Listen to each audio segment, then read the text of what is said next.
আসসালামু আলাইকুম, welcome back to my another video. আজ আমি আপনাদের সাথে পারফেক্ট ছানাসহ পারফেক্ট গুঁড়া দুধ দিয়ে রসমালাইয়ের পারফেক্ট রেসিপি নিয়ে হাজির হয়েছি, তাও আবার ডিম ছাড়া। আশা করি আজকের রেসিপি আপনাদের ভালো লাগবে। সহজভাবে শেয়ার করার চেষ্টা করেছি। এই জন্যে প্রথমে আমরা ছানাটা তৈরি করব। আর ছানার তৈরি বা কাটার জন্য আমাদের প্রয়োজন হোয়াইট ভিনেগার। এটা হচ্ছে ছানা তৈরির প্রথম পদ্ধতি বা প্রথম ধাপ। এটা আমি ৩ টেবিল চামচ পরিমাণ আনুমানিক হোয়াইট ভিনেগার সাথে সেম পরিমাণ পানি দিয়ে মিশিয়ে একটা সাইডে রেখে দিলাম। এরপরে আমরা দ্বিতীয় পদ্ধতি বা ধাপে চলে যাচ্ছি। এজন্য একটি স্টিলের পরিষ্কার হাঁড়ি, এর মাঝে ছাকনা আর একটি কালার উঠে না আসে এরকম পরিষ্কার পাতলা সুতির ওড়না দিয়ে রেডি করে রাখলাম। এতে করে খুব দ্রুত ছানাটা আমরা ঢেলে নিতে বা ছেঁকে নিতে পারবো। আর ছানাটা অতিরিক্ত কোক বা সেদ্ধ হবে না। সরাসরি চুলাতে চলে আসলাম। 4 কাপ পরিমাণ পানি দিয়েছি। পানিটা দিয়ে চুলা অন করে এর মাঝে আমি যে মেজারিং কাপ দিয়ে 1 কাপ পরিমাণ পাউডার মিল্ক অ্যাড করেছি, সেই মেজারিং কাপ দিয়ে আমি 4 কাপ পানি দিয়েছি। এইবার আমি ভালোভাবে মিশিয়ে নিলাম। মিশিয়ে নেওয়ার পরে আমি দুধটা বলক উঠে আসা পর্যন্ত অপেক্ষা করেছি। দুধ যখন বলক উঠে এসেছে ঠিক তখনই চুলার জালটা আমি একটু কমিয়ে দিয়ে এর মাঝে দিয়ে দিচ্ছি আগে থেকে রেডি করে রাখা সেই হোয়াইট ভিনেগার আর পানির মিশ্রণটা। এই মিশ্রণটা দিয়ে শুধুমাত্র 1 মিনিট পর্যন্ত জাল করব। 1 মিনিট পর্যন্ত জাল করার পরে আমি চুলাটা বন্ধ করে দেব। তা না হলে অতিরিক্ত বা ওভারকুক হয়ে যাবে, ছানাটা শক্ত হয়ে যাবে, আমাদের মিষ্টিটা পারফেক্ট হবে না।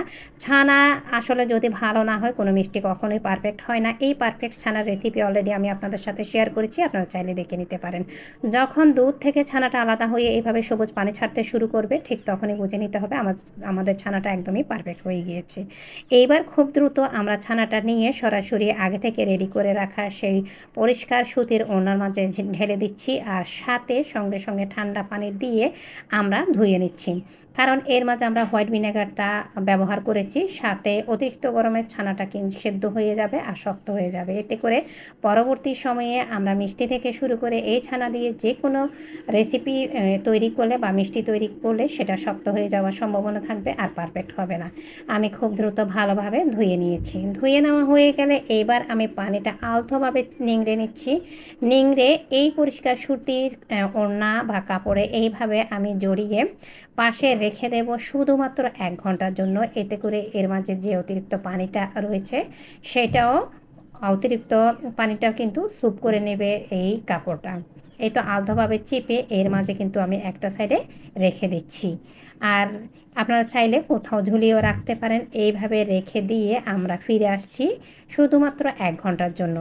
1 ঘন্টা পর একটা পিজ্জা ট্রে নিয়েছি পরিষ্কার, 1 টিস্পুন পরিমাণ ময়দা, 1 টিস্পুন পরিমাণ চিনি নিয়েছি। আর যে ছানাটা আমরা রেডি করেছি সেটা একদমই পারফেক্ট ঝুরঝুরা শুকনা হয়ে গিয়েছে, সেটা নিয়ে নিলাম। নিয়ে এবার চিনি, ময়দা আর ছানাটা ভালোভাবে হাত দিয়ে ম্যাশ করে নিচ্ছি।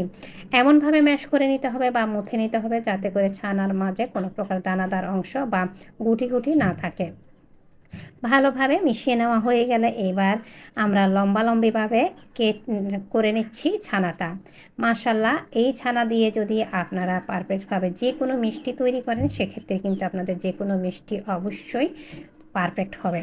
এই তো দেখতে পাচ্ছেন এরই মাঝে আমি লম্বালম্বিভাবে মনের মতো শেপ দিয়ে দিচ্ছি। আপনারা আপনাদের পছন্দ মতো যে কোনো শেপ দিতে পারেন।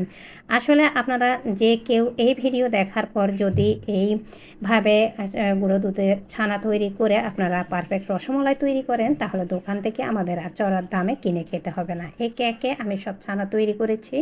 অন্যদিকে সেম হাঁড়িতে যে হাঁড়িতে আমরা ছানা তৈরি করেছিলাম সেখানে 1250 গ্রাম পরিমাণ তরল দুধ আমি 1000 গ্রাম বা 1 কেজি করে নিয়েছি। এর মাঝে 2টা এলাচ আর হাফ কাপ চিনি দিয়েছি। দিয়ে ভালোভাবে মিশিয়ে ঢাকনা দিয়ে ঢেকে এবার বলক উঠে আসা পর্যন্ত আমরা রান্না করব। এরপরে বলক উঠে আসার পরে আগে থেকে রেডি করা সেই মিষ্টিটা দিয়ে দিচ্ছি, দিয়ে একটু আলতোভাবে এইভাবে ধুলিয়ে দিচ্ছি।